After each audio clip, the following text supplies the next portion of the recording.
Okay. Check. Maganda. So, good day. So, magre-record na ako ng ating lesson bago pa tayo mawala ng pasok. So, i-upload ko na lang ito sa ating Google Classroom. So, discuss ko lang muna yung ating lesson 4. Lesson 4 pa lang tayo, mag-midterm na. Lesson 4 is testing environments, containerized testing. So, dito class, gagawa tayo ng Docker, or di-discuss ko sa inyo dito yung Docker. So, magte-test tayo ng environments.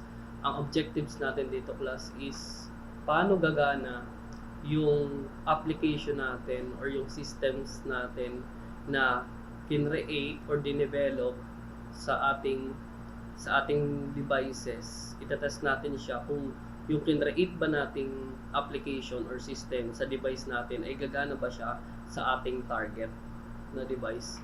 Gagana ba siya sa ating testing device? Gagana ba siya sa ating production na device kung saan natin siya i-deploy?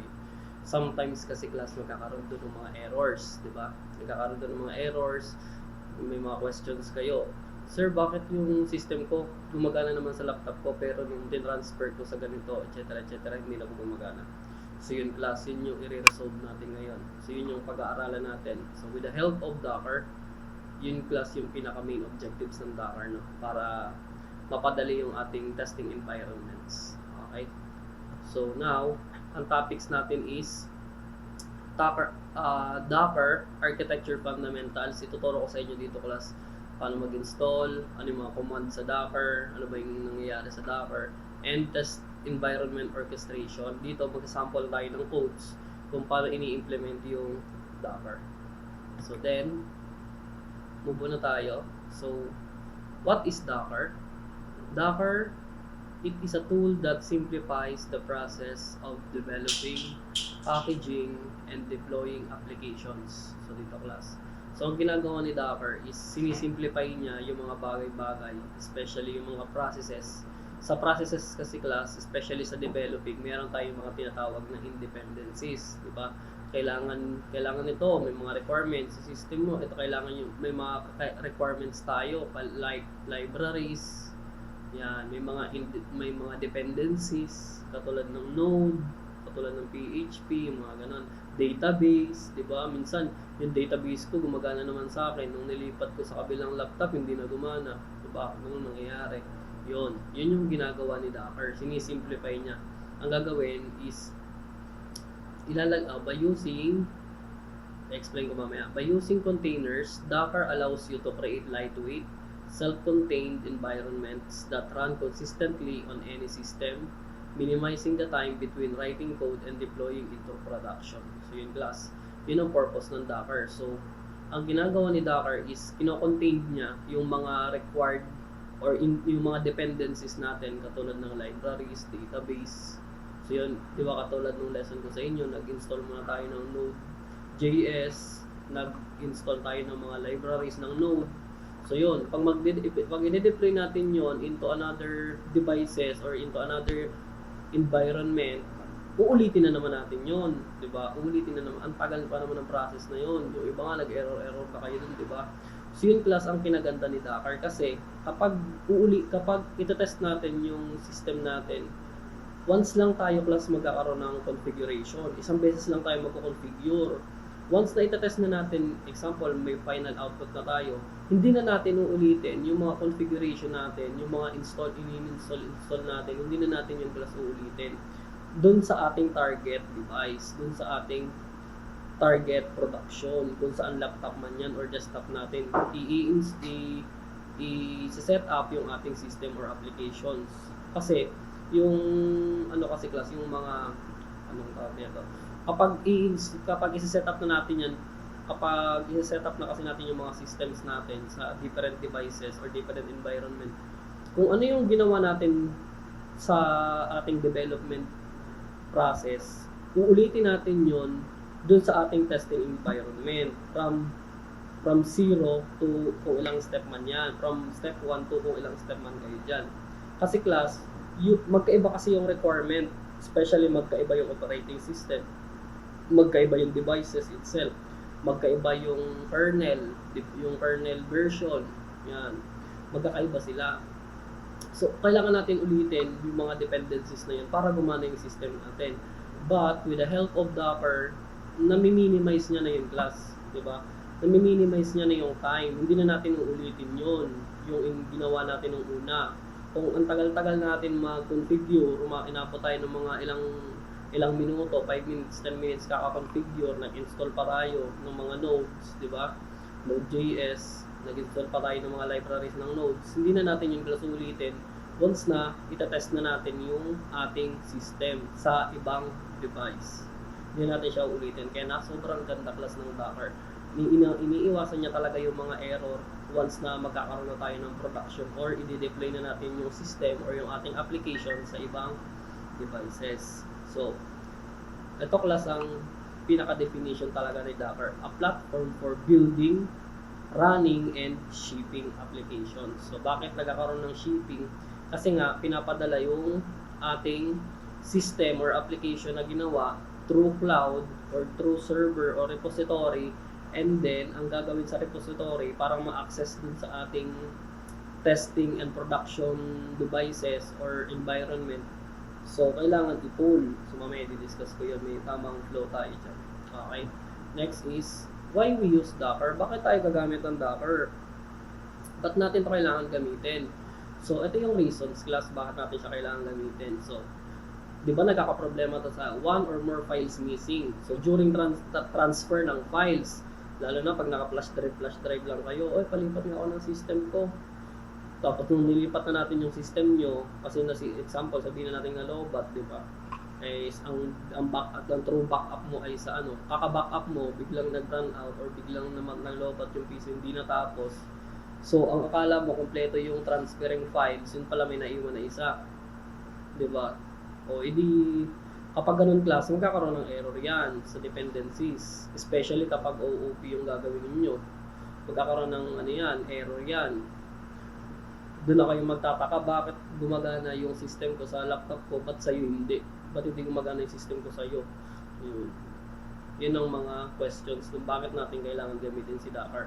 Ano pa? Software version mismatch. O, di ba? Example, nag-install tayo ng Node 14.0 version, tapos Node 9.0 version, ang layo ng agwat ng version, di ba? Pag ganun, magkakaroon tayo ng problema doon sa deployment ng ating application.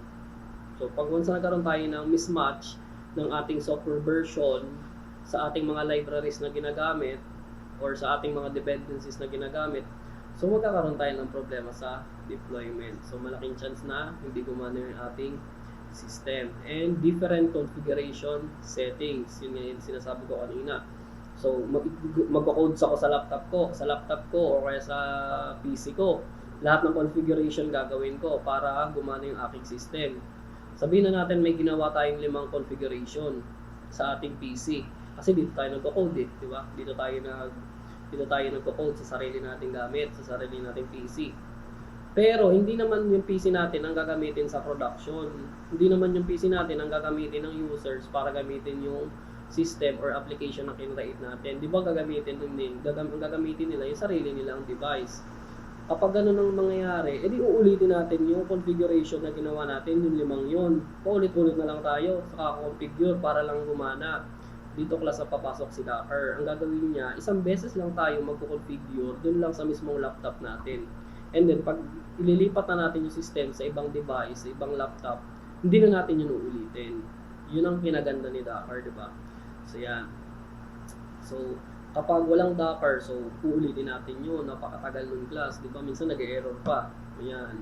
Ito ang sobrang ganda ni Docker pagdating sa testing ng systems natin. Okay? So, ito yung process kung paano natin gagamitin si Docker. For example, class, we have application. Ito yung application na ating gagawin. So, alam naman natin, nung ating applications ay may iba't ibang klaseng files. So, nandito yung tinatawag nating HTML files, yung index.html, di ba? So, nandito rin yung ating JavaScript file, nandito yung ating CSS file. Lahat ng files natin na yan is nasa iisang applications or ito na yung bumubuo sa ating applications. Now, Ang gagawin natin class, sa ating applications ay maglalagay tayo ng Docker file. Si Docker file ang magko-consolidate ng ating mga files or ilalagay or siya yung magpapakilala sa ating or para ma-proceed yung ating process. Siya yung ilalagay natin diyan yung mga dependencies. Example, yung location, yung path, 'di ba? Yung ika-copy natin yung ating file, ano pa yung mga meron sa ating Docker. Ika-copy natin yung file natin, 'di ba? Ika-copy, meron yung sa path, i-identify natin yung path. Yan, nandiyan natin ilalagay. Anyways, mamaya may example tayo code dyan. Huwag kayo mag-alala. And then, once na nakapag-create na tayo ng Docker file sa ating applications, dito na nagkakaroon ng transferring of or i-convert na ni Docker file or i-convert na natin yung ating application na may mga different files into image. Yan. So, i-convert na natin yan into image. Si image, ipapackage or si image, nakapackage yan class. Nasa isang buo yan. Nakapackage. Anong laman ng image mo? Ang laman ng image dyan is yung laman mismo ng ating application. Diba? Yung mismong laman ng application natin, ilalagay niya sa loob ng box, 'di ba? Or ilalagay niya sa loob ng box. Lahat 'yan ilalagay niya sa loob ng box. And then, yung box na 'yon, nandun lahat ng codes natin, 'di ba? Nandun din lahat ng libraries. In short, yung application natin, yung buong application natin kasama yung files, kasama yung libraries, lahat 'yan is ilalagay yan sa image file. Tinatawag na image file, ilalagay yan diyan class. And then, kaya nga di ba, to ship kanina yung definition is i-ship yung application. Once na naka-package na yan or once na nasa image file na yan, is i-ship yung ating application through repository. Ibabato yan doon sa repository. Pag batok lang sa repository, so mamaya ko na pala explain kasi meron tayong sample yan, kayo mag-alala. So, in this flow lang class, ulitin ko lang is sa ating application na gagamitin na meron tayong iba't ibang klaseng files like JavaScript, HTML, and CSS, PHP, meron tayong database, di ba? Nandiyan na rin. Meron tayong mga different libraries para gumana yung ating applications together with Docker file. Is ipapackage niya lahat yung class and then i-convert niya yun into image file. Kumbaga, i-compress niya lahat yan. Ipapackage niyan as a whole. Once na naging image na yan, so pwede na nating i-test ang ating system sa iba't ibang device na hindi na tayo nag-configure or hindi na tayo umuulit ng configuration or hindi na tayo nag-install ng another libraries. Ganyan siya class.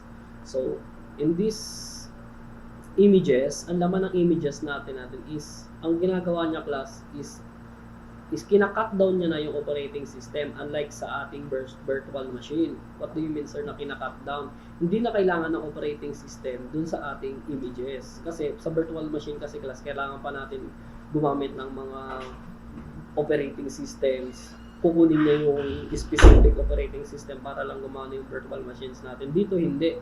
Gagamitin niya na mismo yung ating operating systems. Yan. So, a runtime next is a runtime environment. So ito, hindi na natin, ang laman pa nito class is yung ating environment. Di ba sinabi ko nga sa inyo, yung node, yung mga libraries natin, yan, nandiyan na siya lahat.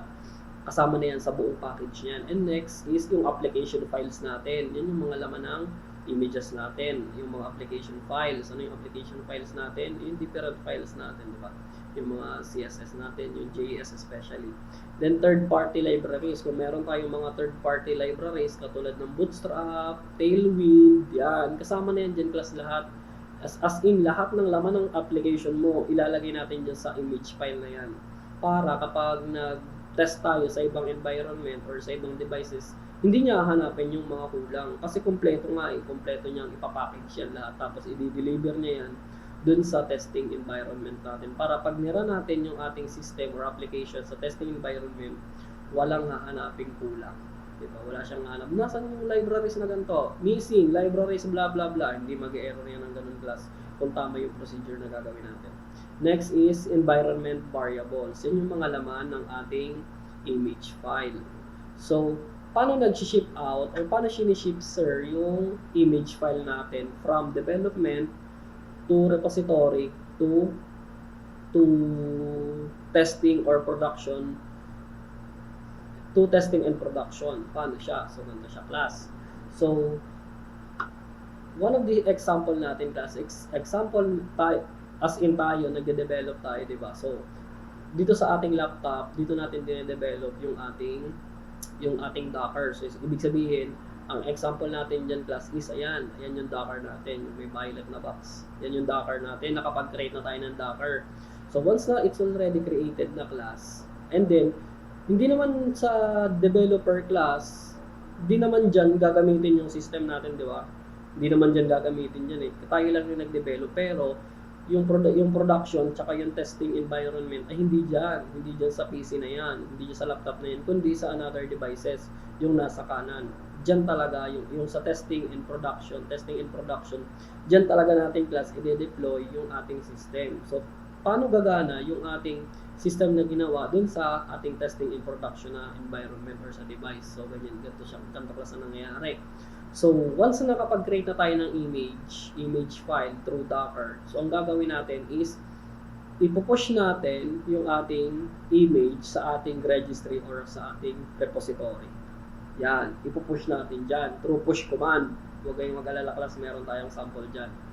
So, through push command. Once na nasa registry na class yung ating, or nasa repository na yung ating image file, para makuha ni test production, para makuha ng environment, or para makuha ni test or production environment or devices or yung other devices, kasi doon talaga siya i-deploy yung ating system. Para makuha, ipo-pull niya yung ating image na ginawa doon sa ating repository. Ipo-pull niya yan class. So yan, pag na-pull niya, ibig sabihin magkakaroon na siya ng sarili niyang copy, or magkakaroon na ng sariling copy yung system, magkakaroon ng sariling copy ng system yung testing and production devices dun sa ating, or yung ginawa ni developer. So yan class. So magkakaroon, ulitin ko, when it comes to deployment ng ating images from developer to registry, ang command natin dyan class ay push. Yan. And then from test production to repository, ang tawag natin dyan is pull. Yan, push and pull. Pag push, papadala natin yung image natin sa repository. Pag pull, kukunin natin yung image from repository to other devices. Kukunin natin yung image and then i-deploy natin sa ating devices. Yan class ang push and pull. Okay? So, next is ating Docker command. Ito class yung mga commands na gagamitin natin. Meron pa tayong yung example class, marami tayong example. Ito lang yung mga basic command, no? Yung mga basic command natin. So, meron tayong Docker container ls. So, yung old command is Docker ps. Yung new command is Docker container list. ls means list class.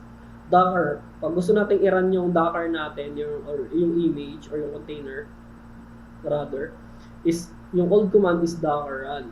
Sa new command is Docker container run. So, ang purpose is run a command in a new container. Next is Docker rm. Ang new command is Docker container rm. Pag sinabing rm is remove, tatanggalin natin yung container. Docker images, ito na yung images na sinasabi ko class kanina. Docker images. Then, sa new command is Docker image ls. Again, ls means list. So, para mapakita yung list of images na kinreate natin. Next is Docker RMI, yung old command. Sa new command is Docker image RM. So, para ma-remove naman yung mga different images or yung ating images, yung gusto nating image na i-remove, para ma-remove siya. Example, pag di na natin kailangan, di ba? Or para gumaan yung ating okay class, ulitin ko lang. Meron lang tayo dito class, among those advantages ng ating Docker, meron din to class na disadvantage. Meron ako na-observe. Matakaw siya sa RAM. Yes. Matakaw siya class sa RAM. Sobrang takaw niya sa RAM. So, good luck na lang pag gagamitin natin. Dapat meron tayong at least, kasi kumakain siya ng 1 to 2 gig na RAM. 1 to 2 gig RAM. So, yun lang yung na-observe ko sa kanya. Anyways, sobrang ganda naman ng pinapakita niya. So, If ever na 4 gig lang kayo, huwag nyo ituloy pag 4 gig lang. Pag 8 gig yung inyong kaya yung class. Pero pag 4 gig, huwag na. Hindi kakayanin kasi meron pa kayong mga iba't ibang application na naka-install dyan sa inyo. Baka mag-lag na kayo. Okay, now we proceed to programming. Ito, mag-codes na tayo class.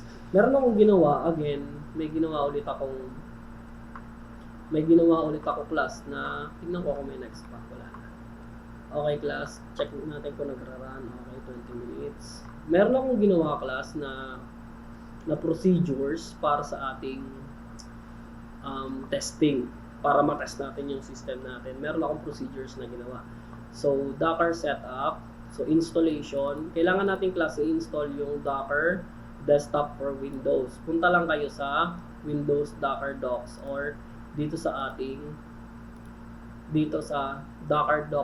docsdocker.com. Yan, punta lang kayo dito or i-search nyo si Docker install. Pag search nyo ng Docker install, hanapin nyo lang to, Docker Docs na to, and then mapupunta kayo dito. Pindutin nyo lang to class na Docker Desktop for Windows by 64-bit. Ito pipiliin nyo ha, ito. And then, install nyo lang yan class. And then, after nyo i-install yan, may mga configuration pa tayo dyan. So, basahin na nga natin yung ating instruction. After installation, the Docker app may require to restart your computer. Yan. Magre-require yan class na mag-restart. Pero bago kayo class mag-restart, kailangan gawin na natin yung command na to. Yan, gagawin natin yung command na to. Hindi ko na sa inyo mapapakita to, pero madali lang naman siya class. So, open nyo lang. So, di ba, tapos na yung installation. Pag tapos na yung installation, minsan class, hindi yan gagana agad. Para gumana siya agad, kailangan natin i-update yung ating Windows WSL, yung WSL natin, or Windows Service Linux. Kailangan natin siya i-install or i-update para gumana yung ating Docker. Madali lang siya class. Para paganahin to is, buksan nyo lang yung inyong CMD PowerShell. Yan. Open nyo i-run nyo yung PowerShell. Make sure class na naka-admin. So, once na, open na nga natin. PowerShell. O, sabihin na natin na na-install nyo na class. Na-install nyo na. So, once na na-install nyo na, pag nandito na kayo sa PowerShell is, type nyo lang WSL space -- update. Yan. And then, hit enter. Pag enter nyo, magda-download yan class. Magda-download yan. After nyo mag-download is, ito na yung lalabas sa PowerShell. Yung installing Windows subsystem pala siya, hindi service. Windows subsystem for Linux. Yan, has been installed. Ibig sabihin, tapos na.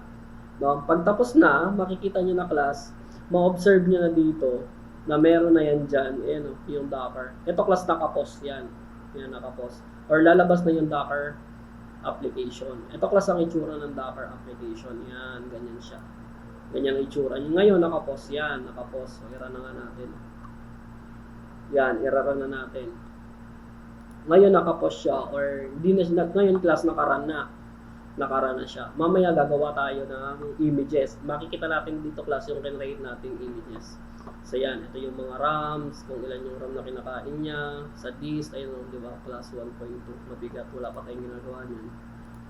So yan, and then mag-sign in lang kayo class, make sure na naka-sign in kayo, gamitin yung personal account, laging personal account class ang gagamitin sa mga ganitong klaseng, huwag gagamit ang org kasi may mga admin, pa yun, may mga verification or authorized pa yun ng admin, medyo matagal. Personal para mabilis ang ang paggagamit ng Docker. So once na lumabas na to class, so gagawin natin is dito na tayo sa Docker tutorial. So install niyo yung node.js, install tayo ng node.js. So after installation or check nyo muna class kung nakapag-install na kayo para malaman is i-check nyo yung version. So open kayo dito. Open tayo ng command prompt. Make sure na naka-run as admin. Kahit hindi, gagana naman yung class. Para sure lang. So type nyo lang is node space -b. Yan. And then, lalabas na yung version ni node. Check nyo na rin yung version ni npm-b. So, lalabas na yung version ni npm. Pag lumabas yan class, ibig sabihin, nakapag-install na tayo ng Node.js.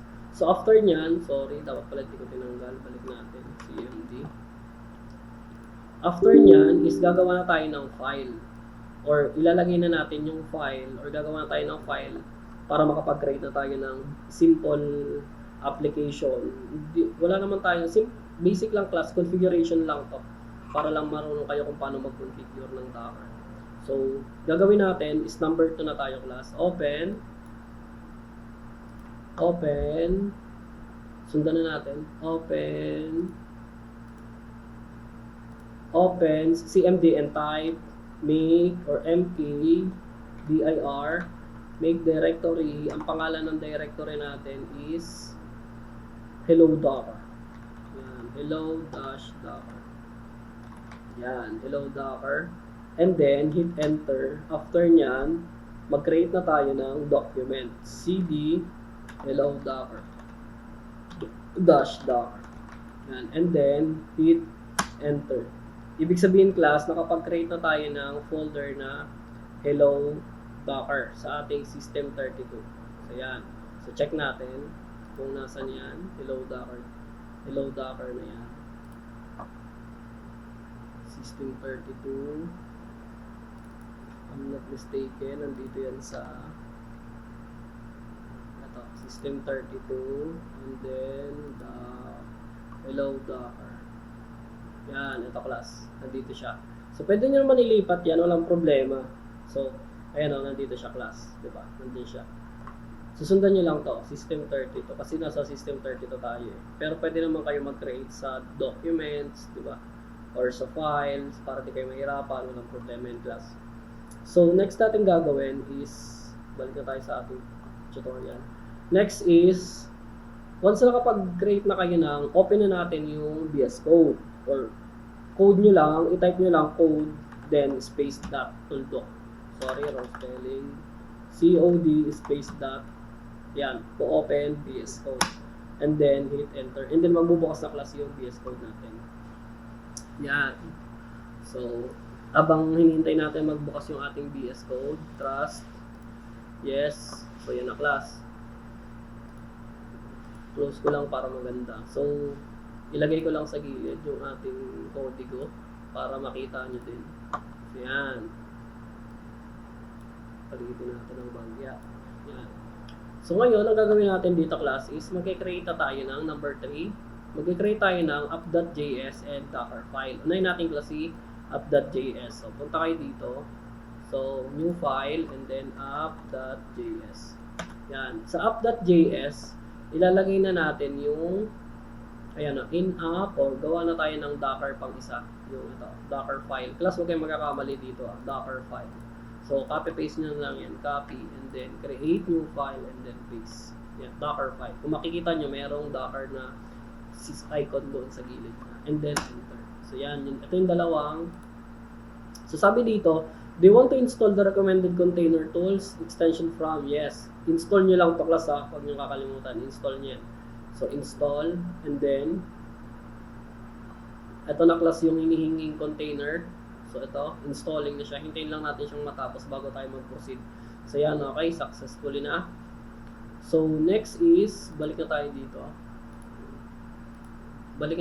Sa apps muna tayo. So, dito, is ilalagay natin yung mag-hello Docker lang tayo through console log. Console.log. Yan, or CL. Check natin kung gano'n yung CL. Kung magana. Console.log open semicolon and then lagay natin dito si hello Docker. Yan, ito na class. Ito na yan, yung number 4 natin. So yan na siya.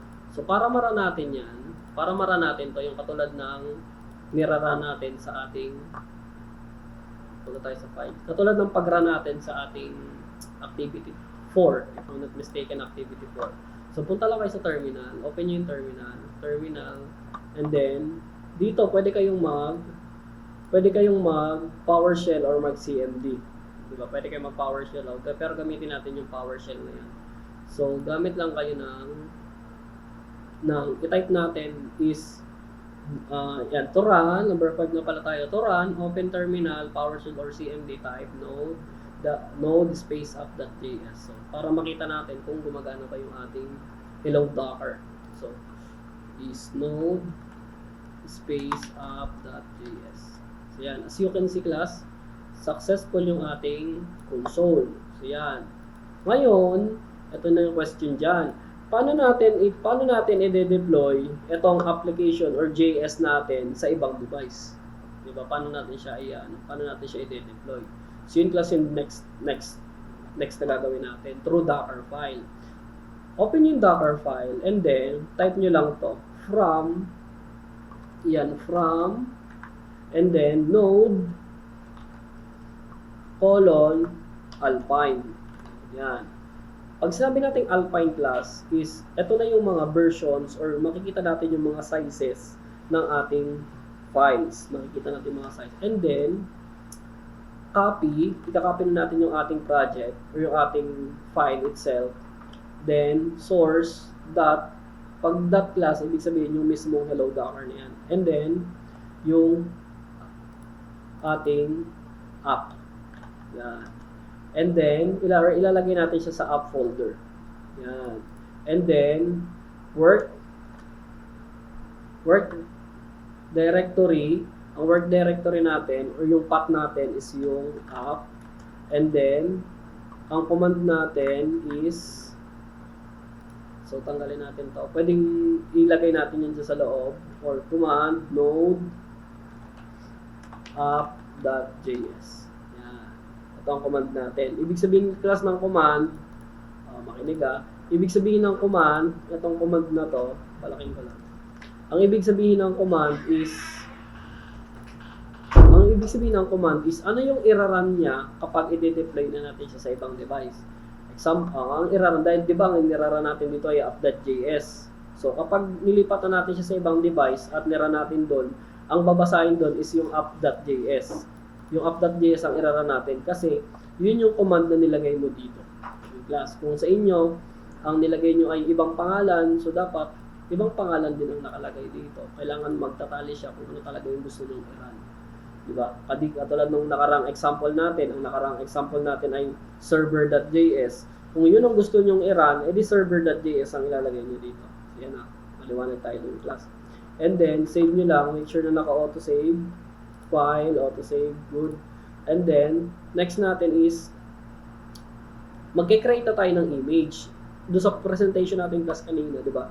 Meron tayong image na ginawa or meron tayong, may image na part doon. So, ito yung mga files na sinasabi ko class kanina. Meron Docker file, may app.js, ito na mismo yung application. Ang next natin is, gagawa na tayo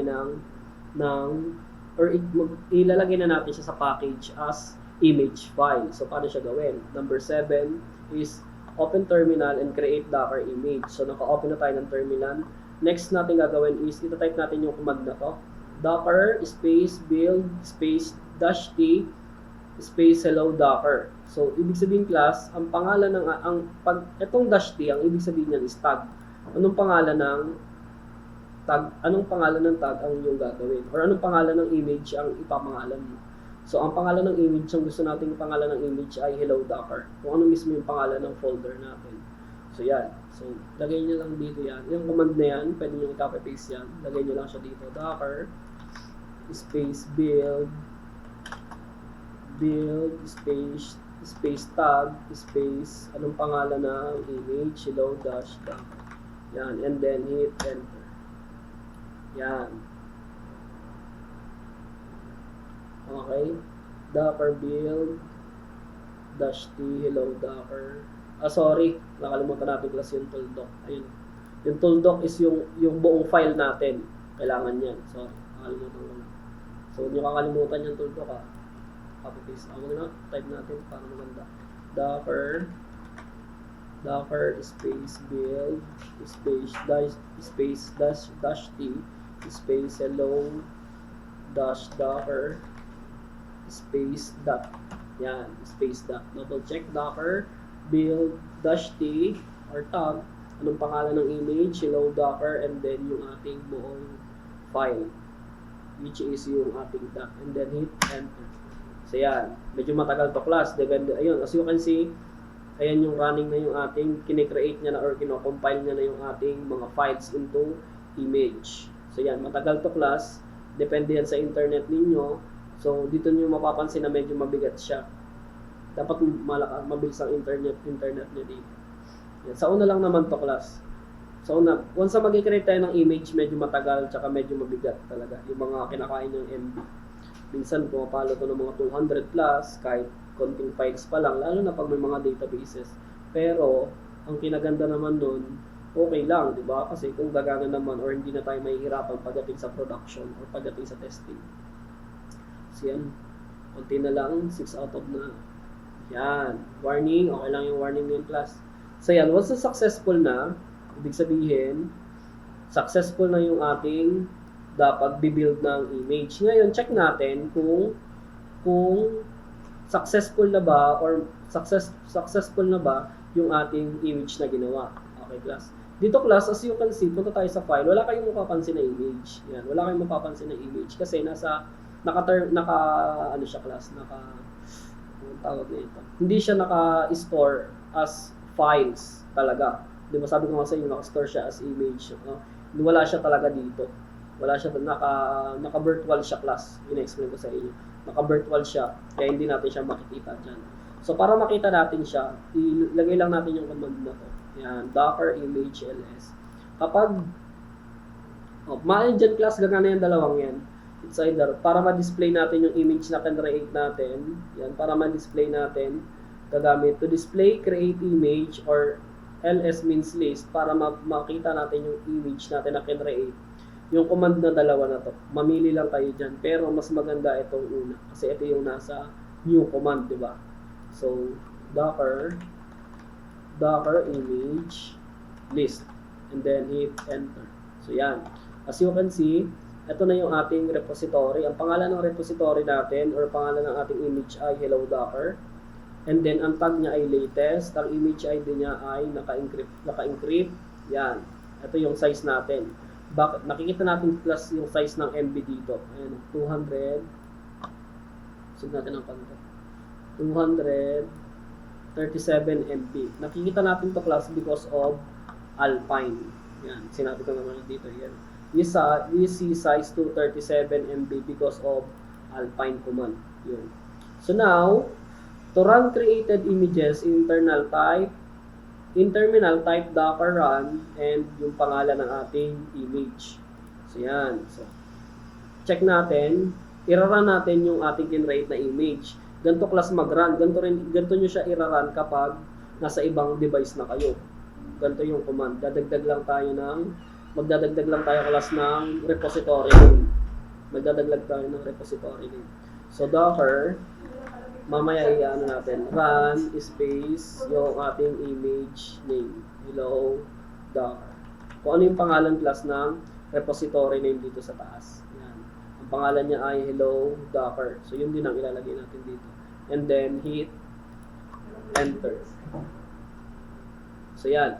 As you can see class, nakita na natin yung hello world. Ibig sabihin, successful yung ating pag-create ng image. Now, okay na yung ating binasa na yung ating hello world. Ito class, binasa na siya, di ba?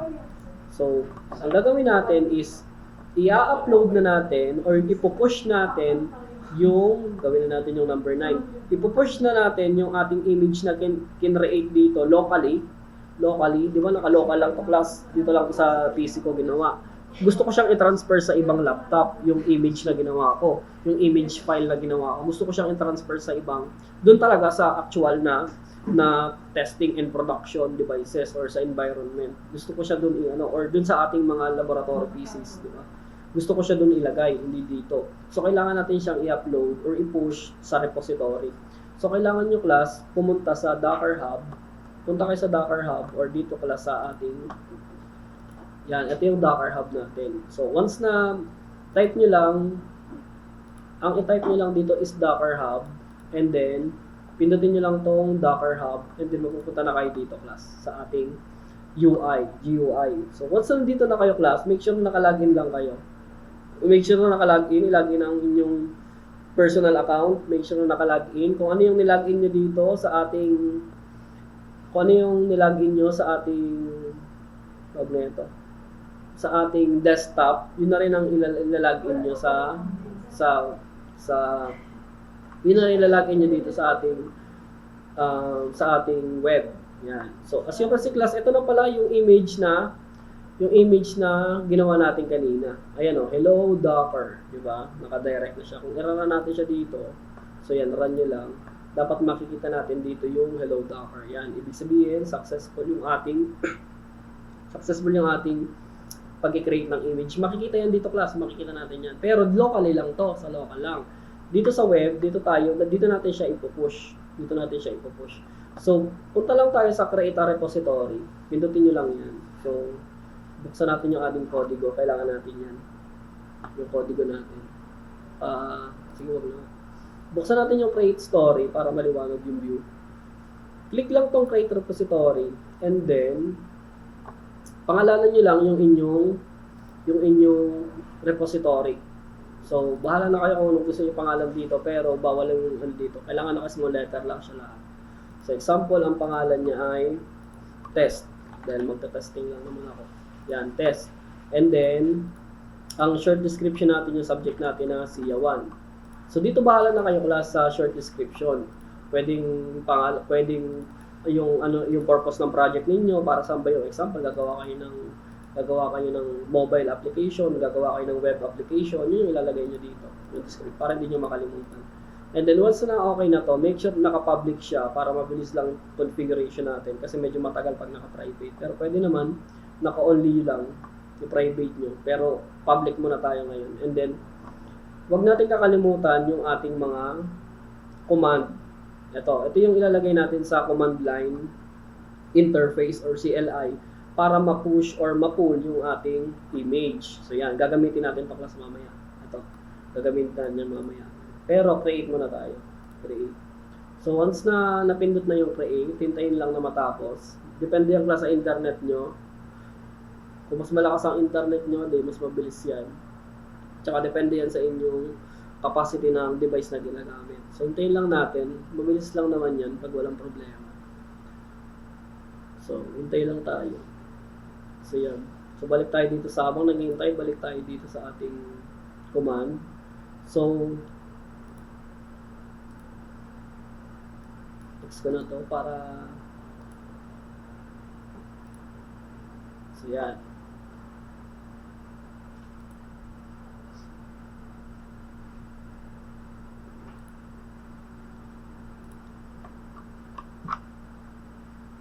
Yan. Okay, class. Ito na siya, class. So, once na tapos na yung ating repository, or tapos na yung repository natin, so ang pangalan niya ay Severino 15-test. Yan. Ito class na pangalan na to, itong Severino 15, pinangalanan ko to nung nag-create ako ng account dito sa Docker, dito sa Docker Hub. Yan ang yung nilagay ko. Kasi wala eh. Yan yung available eh, di ba? Dito class may maraming hindi available na pangalan kasi kailangan unique yung inyong pangalan dito. So yan. So yan yung pangalan ng ating repository. Huwag kakalimutan na Severino/test. So yan. So gagamitin natin itong command na to para mag-push or para ilagay natin yung ating image dito mismo. So tatry natin siya. Copy-paste nyo lang yan or pwede nyo i-type, pwede naman kung masipag kayo. Then punta na tayo sa ating command. Yan, dito. So ito na class, tapos na natin gawin yung number 10. Number 11 na tayo. So to push a new tag to this repository, type docker push and then yan. So yun class yung ating pangalan. Dito class, ang pangalan ng akin ay Severino 15-test. Sa inyo, iba yan. Kaya siya pula, class ha, kaya siya pula. Anyways, naglagay naman ako ng notes. Ayan o. Change Severino 15-test of your repository name. Kung ano talaga. Kung susundin nyo yung test na nilagay ko, edi testin nyo to. Pero magkakaiba tayo dito class sa ating name or sa ating username. Magkakaiba tayo dyan. So type natin siya dito. So yan. Docker push Severino test and then hit enter. So yan. As you can see, magkakaroon tayo dito class ng warning. Parehas na parehas dito sa ating instruction. Sabi dito, tag does not exist. So yan, tag does not exist. Kasi class, yung kinreate nating repository ay wala pa sa ating local machine. Kaya siya nag-error. Wala pa siya dito sa ating local machine. Ang gagawin natin, kailangan nating ilagay dito sa ating local machine yung ating repository para gumana yan. So, anong gagawin natin? Yung number 12. Yung number 12 ang gagawin natin. So, to tag image in repository, type docker and then tag and then docker space tag space image name. Ang image name natin ay hello-docker and then yung ating repository name. Ang repository name natin is yung username ninyo slash yung pangalan ng inyong repository. Yan. Or yung sa akin ay sadarino15/test. So yan, gagawin natin yan. So docker, sabi dito docker space tag space, anong pangalan ng image name na kinrate nyo kanina? So kinrate natin ay hello-docker and then anong pangalan ng repository? So sa amin ay sadarino 15 backslash test. Yan. Kailangan ito class na ating username or yung repository name ay parehas dito sa ating, yan, dapat parehas siya dito. Pwedeng i-copy paste nyo na lang to para hindi kayo mahirapan. Yan, dapat parehas siya dyan. And then hit enter. So once na naka-enter na siya class, is walang error dyan or successful kayong makikita. Wala kayong makikita dyan. Para malaman natin na successful, again, i-check natin yung list of images. Diba? So, pwede nyo i-type docker images. Yan, pwede yan. Docker images, gagana yan. So, yung class. As you can see, dalawa na yung image natin. Di ba kanina isa lang? Ngayon, dalawa na. So, yung naka-local machine natin at saka yung kinreate natin na repository. So, yan. Nakadalawa na siya. Ibig sabihin, successful yung pagtatag natin kanina. Itong ginawa natin. Successful siya. So, kaya naging dalawa. So, kung ulitin natin siya, docker space image ls list. Pares lang yung class. Diba? Pares lang siya. Pares lang yung output niya. So, ngayon, nasa local machine na yung ating repository. Uulitin na natin yung sinasabi dito sa command. Sa docker command dito sa ating repository. So, copy nyo lang to or i-type nyo lang, type na lang natin para mas maganda, para mas sanay tayo. Docker space push space pangalan ng inyong repository. Docker push and then sadarino 15 /test. Yan. And then hit enter. So, yan. So, ito class, medyo matagal to kasi ina-upload nyo na or ipinupush nyo na yung ating repository na may 200, ilan nga yun? 237 MB. Yan, 237 MB. Parang ina-upload yun na sa repository. So, yun yung mangyayari dito class. So, malalaman natin yan pagtapos na. Kapag tapos na yung kanyang pagda-download. Or pagda-download. Push. Yan.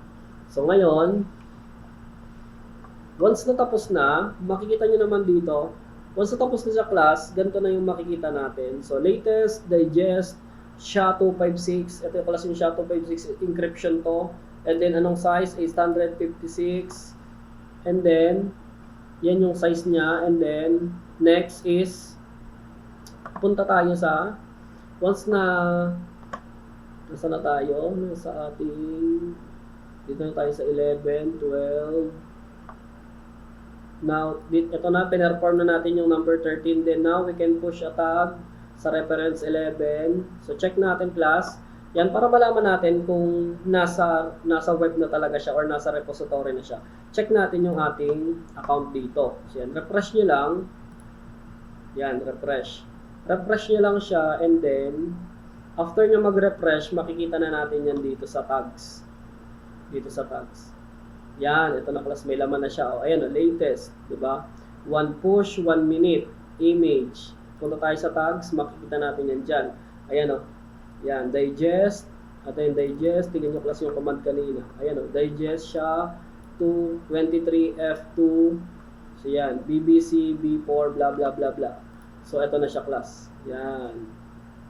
Ayan na siya. Excuse me. So, yan na siya. Ito na siya, and then ito na yung ating file. So, successful yung ating pag-push. So, check natin yung repository natin. So, yan. Ito yung repository natin. 2 minutes ago, naka-public. And then, open natin yan. Pag in-open natin yan, makikita natin dito yung images or yung image na pinush natin. So, punta tayo sa tag. So, ito yung image natin. Punta tayo sa tag. Tags. And then, ito na siya, class. Yan. Ito na siya. Yan. So, ito na siya. So, ngayon, check natin yung ating desktop. Yung desktop application class. Dito sa desktop application, meron tayong pindutin natin yung container. Sa container class or sa images, punta tayo sa images. Yan. Sa images class, 'di ba dalawang image na yung ating dalawang image na yung ating ginawa. So yan. So ito na yung ating images na nasa local machine. Tapos, 'di ba meron tayo sa repository sa online. Yan, tapos sa ating repository, meron tayong isa. Kung mapapansin nyo dito, class, meron tayong MyHub na pangalan. MyHub. Dito sa MyHub, nandito yung ating pinush. Pag pinindot ko to, makikita ko dito yung pinush ko na repository or images, yung pinush kong images dun sa repository or sa web. Pares na pares yan dito, class. Pares na pares yan. Yan, ayan o, pares na pares. 58 MB, dito ilan? 55 MB. So yan, kasi nasa local machine kaya medyo mabigat. So yan, di ba? Nandito siya. So, ito nasa local. Pag nira natin to, try nating i-run. Sa local machine to, class. Yan, ayun, parehas na parehas, di ba? So walang problema. So punta lang ulit sa images. Yan, successful yung ating pag-push. Successful yung ating pag-push. Yan. So paano naman? So, ito na, class. Next natin is, paano naman i-remove or tanggalin yung ating repository name? Paano siya tanggalin? Paano tanggalin dito sa mismong repository yung ating, or paano mag-remove ng image, Paano mag-remove ng image dito sa ating repository? Di ba meron tayong, as you can see, meron dito repository, ito, highlight ko. Meron ditong dalawang image, yung Hello Docker, tsaka yung Severino 15 test. Yan. Meron siyang dalawa. So, paano natin tatanggalin? Or paano tayo magtatanggal? Yan. So, pag ayaw na natin itong Severino 15 test na to. So, tatanggalin natin yan. Para matanggal siya, gumamit lang tayo ng Docker and then RM remove, I image, and then pangalan ng repository name nyo or pangalan ng image nyo. So, yan. Docker RMI and then space, ano yung pangalan ng repository. Kung tatanggalin natin yung Severino lalagay nyo dito. Pag natanggalin nyo yung Hello Docker, yung tatanggalin nyo. So, ngayon, sa sample lang natin ay si Severino 15-test. Kung ano yung pangalan, class, ng gusto nating tanggalin, which is ito yun. Diba? Gusto natin siyang i-remove. So, once na-type nyo na yan, nandito lang naman yung class. Ito. Ayan, yung number 40 na tayo. Yan, i-remove natin and then hit enter. So yan, untag na siya. Na-untag na siya. Untag na nakalagay, class. Latest, untag. Ngayon, pag i-check natin yung image natin, check natin yung Docker space image ls. Yan, isa na lang, diba? Isa na lang. So yan, ganyan, class, mag-remove ng image. Paano naman, sir, ibalik? Paano natin siya ibabalik? Ibabalik natin siya, class, through this command. Docker and then pull. Kanina, push. Ngayon naman, pull. Pag push, iaakyat natin yung image natin papuntang repository. Kung maaalala nyo sa ating PowerPoint kanina, di ba? May push, may pull. Pag pull naman, kukunin natin yung class, ulitin ko ni-remove natin yung image ng Severino 15/test dito sa ating local machine. I-remove lang natin siya sa local machine, pero nandito pa rin siya sa ating web. Ay, i-refresh natin yan. Nandito pa rin siya, hindi siya mawawala. Kasi bukod yung pag-re-remove dito. Bukod, hindi siya nawawala, di ba? Kung dito, pupunta tayo dito. Pagdating sa local, class, na wala na. Isa na lang, di ba? Isa na lang. Pero pagdating dito, nandito pa rin siya, yung nasa repository natin. Kasi yung sa local lang naman class yung tinanggal natin. So local lang naman.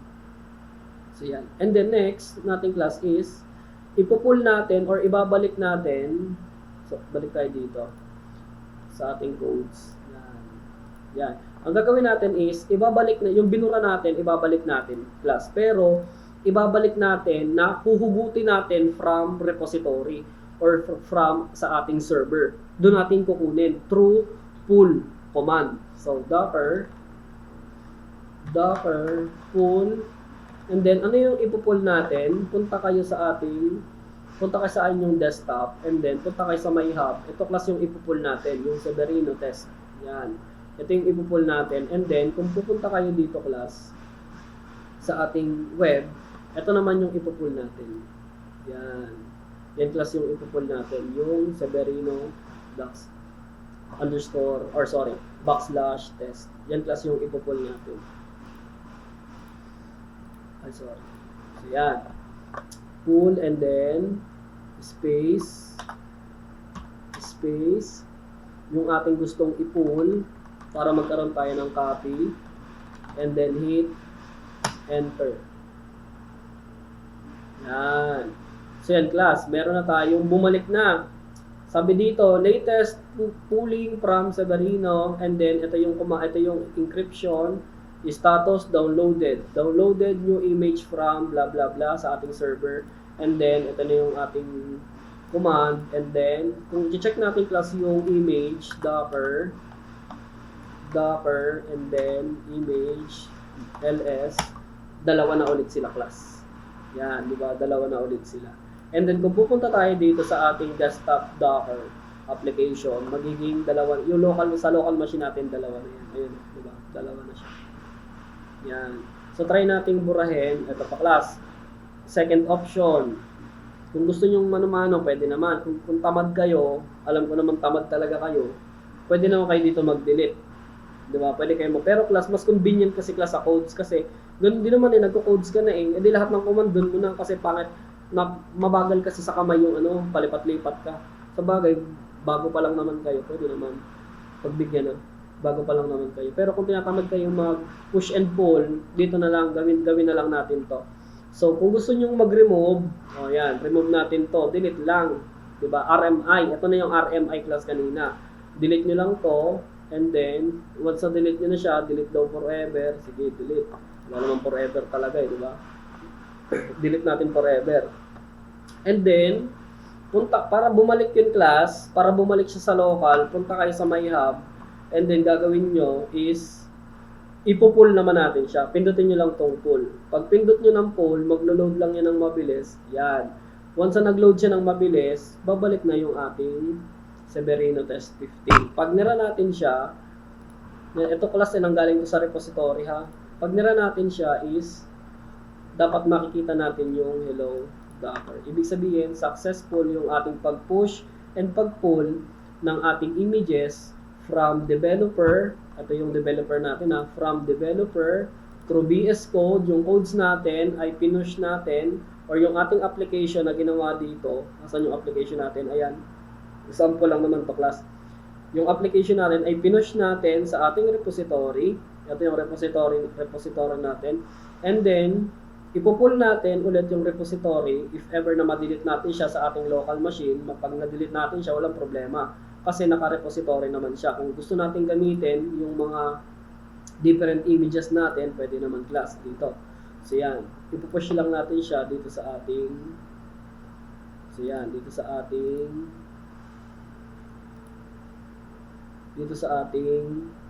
command line, or pwede dito sa command line sa CLI command line interface. Dito sa command line, pwede kayo dito mag-docker push, and then pangalan ng repository name. Pwede rin naman dito, kung tamad kayo, pindot na lang kayo dito, katulad ng tinuro ko sa inyo kanina. So yun class ang pag-utilize, ganun po class ang pag-utilize ng ating images na paggamit ng docker.desktop. As you can see, dito class, ang kinaganda nito, kapag yung eto example, yung gawa ninyo, di ba? Yung gawa ninyo, ipapa-push ko yan sa inyong repository tapos kukunin ko yon. Dapat may pagkuha ko nun sa repository ninyo, dapat mag-run yon sa local machine ko. Pag hindi yun nag-run sa local machine ko, ibig sabihin may mali kayong ginawa. O kaya pag hindi ko nakuha yung inyong repository, ibig sabihin may mali kayong gawa. Yan, ganun tayo mag-check dito class ng activity. Yan, kaya kailangan gagawin nyo to. Gagawin nyo to. Hindi pwedeng ako lang ang gumagawa. Di ba? Ano kayo? School? College na kayo. Yan. Fundamentals lang to class. So, ngayon, kayo na bahala magpalawak ng knowledge nyo dito. Kung may questions lang kayo, kahit mga advanced pa yan, magtanong lang kayo sa akin.